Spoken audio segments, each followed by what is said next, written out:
Welcome to Concordance and Coffee. I am your host, and I'm so glad you could join me today. Go out. We making disciples. Go out, make disciples. The light will make disciples. Go out, make disciples. The light will make disciples. Welcome to Concordance and Coffee. We're going to break into the Hebrew, translated to Greek, so that you can understand it in English.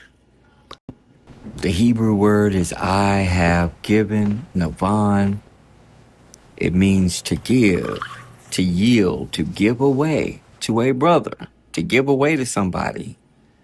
This is the understanding of giving. Giving has to cost you. It's going to cost you. If you are truly, indeed giving, it costs. The example here is in Genesis 13:9, where Abraham rightfully was given the promise of God of the land. He told Abraham. He didn't tell Lot. He didn't tell his brothers, his sisters, his friends. No. The promise was for Abraham. It was rightfully his. But how many of you all know, if you bring people along, if you're in relationship with people and God blesses you, they going to feel like they entitled to it. That's why God often separates and isolates before he blesses you, because what happened with Abraham and Lot? Even though the promise was for Abraham, because he brought Lot along because he thought he needed him, Lot act like this was his blessing, and it caused confusion, discord, problems, and Abraham had to do the most difficult thing: give up, give. That was his. It's rightfully his. And this happened with his son Isaac. His son Isaac had to give up 3 or 4 different places because other people felt entitled to it. So he had to give it up. This word, Hebrew, give, means you yield. You turn the other cheek. That's what Jesus was talking about. Turn the other cheek. If they ask you to go walk a mile, you walk 2. If they ask for your coat, you give them your shirt. That's what he was saying, this idea. And we're going to get to why we have to understand and walk in this level of giving. See, you want the overflow of blessings. I'm going to show you in the Hebrew and the Greek that overflow of blessings comes from first giving.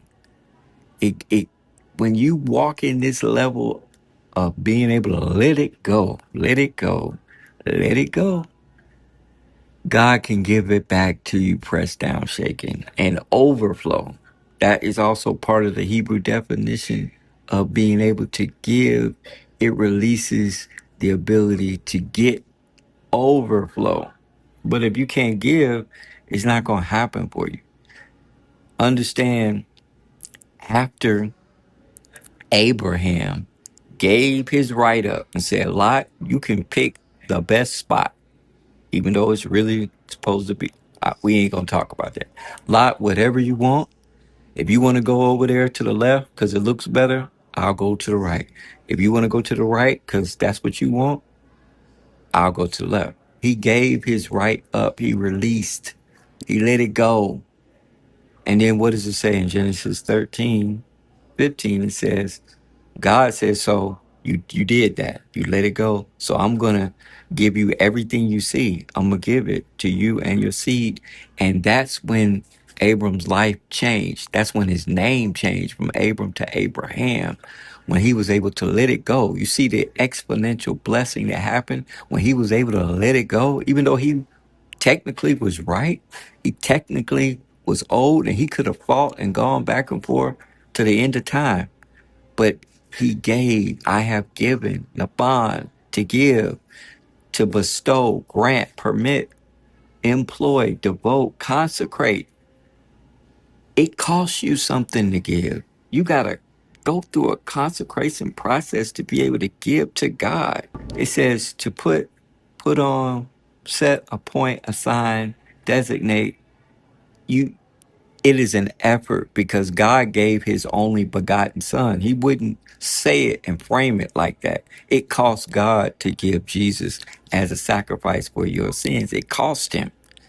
So it's got to cost you when you give. It's going to cost when you give. Look at this example with David. And this really hit home when I read it because I ain't never really understood and read it like this to this degree. Ornan came to David and was like, I'll give you this, that, and a third. You know, I'm just saying. He's like, I'll give you all this stuff for the meat offering. I'll give it to you. And David said to Ornan, no, I'll buy it from you. It's got a cost. And I'll pay you the full cost. I'm not going to cheat you secondhand. Ain't going to try to run no game. No. And why is that? Because he said, I will not take that which is thine for the Lord and offer it for burnt offerings without cost. Whew. I had to sit on that one for a minute. David was like, I can't give God anything without cost. It's got a cost. I got to pay the full cost to give this to God. It's got to cost you. It's got to cost. Oh my goodness. That way you got covenant now. You got covenant because it cost you. And let's take it to another level. Remember, God told Abraham, I need for you to circumcise the men to be in covenant. It's going to cost you. You're going to look, I don't have to show no picture. You know what I'm talking about. When a man has to get circumcised, that costs. But God could have said anything. He could have said, I need y'all to give me a handshake. Go get me a bucket of water. No, he said, in order to be in this covenant, it's going to cost you. So, and the cost is circumcision. So David wasn't going to offer nothing up as an offering unless it costs. But then we see it's an outpouring that happens if you are able to humble yourself and give to that degree. John 13:34 says, a new commandment I give you, that you love one another as I have loved you. That's what this is. This is really the understanding of salvation and walking with God. So that's what we have to do. And notice in Matthew 13:12, he said, whatever you have, to him shall be given, and he shall have more abundance. But whoever hath not, from him shall be taken away from what he has. What he is saying here, if what you have, you're willing to give it, make the sacrifice in giving something that costs you, the overflow will come. He says the abundance, more abundance will come. God will give back to you once you have given with the right spirit of sacrifice. Let's go from the Hebrew, Greek to English. And so when we go to the Greek understanding of this in John and Matthew, that's from the Greek, we see it is to give something to someone, one's own accord, that is a bestowed gift that you're giving them the advantage. You're furnishing, supplying. You're giving over. You're giving more.